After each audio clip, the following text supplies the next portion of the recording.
कल्याण डोंबिवली महानगरपालिकेच्या डोंबिवलीतील सावित्रीबाई फुले नाट्यगृहातील प्रेक्षक गॅलरीमधील पीओपी कोसळल्याची घटना शुक्रवार दुपारच्या सुमारास घडली।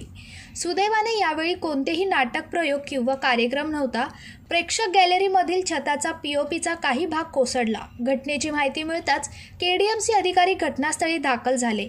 प्रेक्षक गॅलरीमधील पीओपीच्या दुरुस्तीचे काम त्वरित हाती घेण्यात येणार आहे। मात्र या कामामुळे सावित्रीबाई नाट्यगृह मात्र येत्या 15 तारखेपर्यंत बंद ठेवण्यात येणार आहे। या दरम्यान असलेले नाटकांचे शोज देखील रद्द करण्यात आले आहेत। त्यामुळे ऐन सुट्टीच्या काळात डोंबिवलीकर नाट्यरसिकांचा मात्र हिरमोड झालाय। Bureau report, Janshakti, Dombivli.